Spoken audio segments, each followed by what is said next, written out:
Water ஸ்டெமின் போட்டிருக்காங்க. நம்ம போய் பார்ப்போம். நோ என்ட்ரின்னு போட்டிருக்கு. இந்த இட்லி பூ எல்லா கலரில் இருக்குது. இந்த கலர் பார்த்துருப்பீங்களா? நிறைய கலர் இருக்கும். இந்த கலர் இட்லி பூ நம்ம பார்த்ததே இல்லை.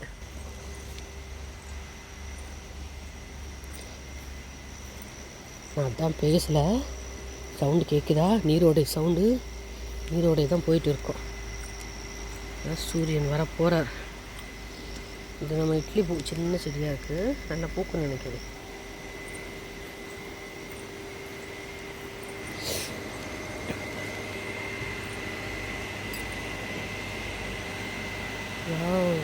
தெரியுதாங்க தண்ணி எவ்வளோ அருமையாக இருக்காங்க.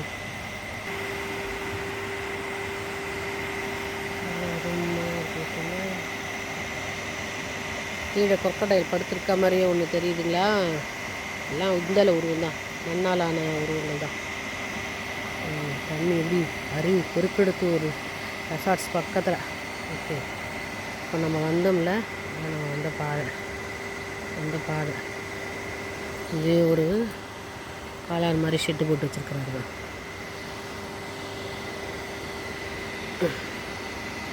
நல்லா அது இட்லி போட்டு வந்துக்கணும்னா அந்த நல்லா இட்லி பெங்களூர் மல்லின்னுவாங்களா, அது நிறைய இருக்குது. தண்ணி மோட்டர் ஷெட் எடுக்கிறது. சைடில் அதுதான் வந்து நீரோடை, செமையாக ஒரு நீரோடை அப்படியே போகுது. எல்லாம் பார்க்க வரோம், வேறு பார்க்காதவங்க மனசே வரவில்லை இந்த இடத்தை விட்டு வருவதற்கு. அருமையாக இருக்குல்ல? இன்னும் கிட்ட வந்துட்டேன். நல்லா தெரியுதா? படிக்கட்டு இறங்கி போகலாம். மண்ணாலான படிக்கட்டு வச்சுருக்காங்க. அங்கேருந்து ஒரு தண்ணி ஆர்ஜு அப்படி இருக்குது.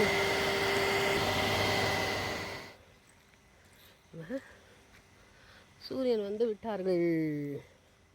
இந்த நம்ம தங்கியிருந்த ஃபார்ம் ஹவுஸ். ஃபார்மில் அனைத்தும் இருக்கிறது.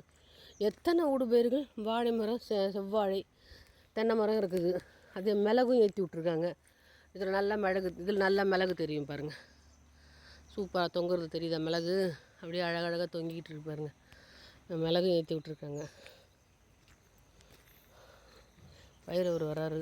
ஆனாலும் நம்ம பயப்படாமல் போயிட்டுருக்கோம். தெரியாத இடத்துல ரொம்ப தைரியம் ஜாஸ்தி தான்ப்பா, நானே சொல்லிக்கிறேன்.